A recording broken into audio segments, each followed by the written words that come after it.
this Fender Telecaster Kit.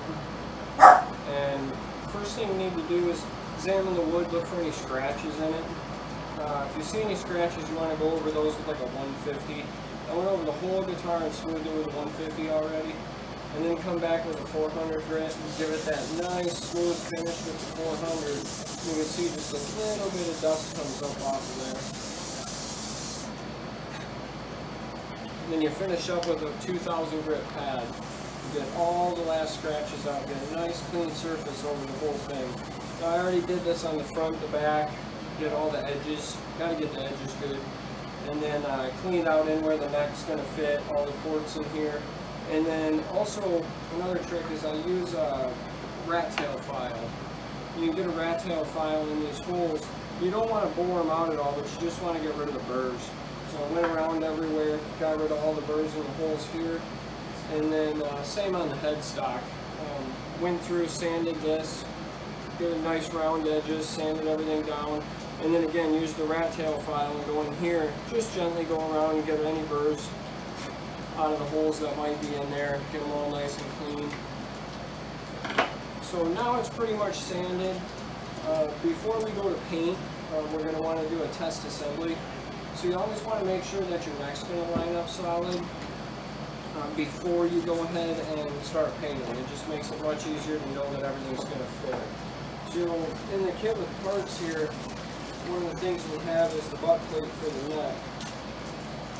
And what I want to do is to take the butt plate here and use this to mark my holes. So we're going to take the guitar body and the neck and mate them together. And you always want to make sure you got a good solid fit, everything's straight. If you need to do any sanding or any finishing to make sure everything lines up good and it's going to seal good, yeah, then you're good to go. So we're going to take this here, and I'm going to take some masking tape, and I'm going to gently tape this with some easy release masking tape right where it needs to go to hold that neck stock on there straight right there. Once I get this lined up perfect, I'll put probably just a soft wooden C-clamp on here to hold it, and I'll mark the holes. Once I mark the holes, I'll come back and pre-drill and grab the screws and fit the neck. You want to fit the neck and make sure everything's solid, looks good, maybe give another finish sanding after it's fit. And then pull the screws out with the plate, take the neck back off for painting. And that way you know you're not going to damage the paint when you're lining up the neck. Which brings me to paint. So one of the next things we're going to do on here is we're going to paint. We need to decide what color to go with this. If anybody's got any ideas, please share. I was thinking maybe a burst. You know, maybe go like a yellow and an orange, or a green and a blue in the middle, out to a purple and black with different colored wood stains. You know, maybe solid around the edge, solid on the back. Also debated on going with maybe like a barn color gray wood stain and then a clear coat over it, so it looks kind of like barn wood but with a clear coat. Or to go lacquer and just go I like solid white, solid black. Or maybe something different. So give me some ideas if you guys got them, and I'll think about what I'm going to do for paint on here. A couple accessories. We do have a set of 1952 original pickups that are going to go in here.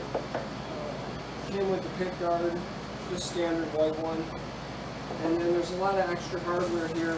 All the bolts, the nuts, the tuning knobs, extra set of strings, pretty much everything you need to put it together to start playing. And over here it also came with some stickers. Got a Fender Telecaster sticker that would basically go here on the headstock. But not sure if I want to put that on or not. That depends how I customize it. Once you get the paint done and get the strings on and start playing it, I'll make up my mind on how I'm going to tag the headstock. Being it's the first one that I built, I may put my own logo on there, so we'll see. I gotta do some thinking about that. But it's coming along good. Got it nice and sanded down smooth and ready for paint. So looking forward to the next step.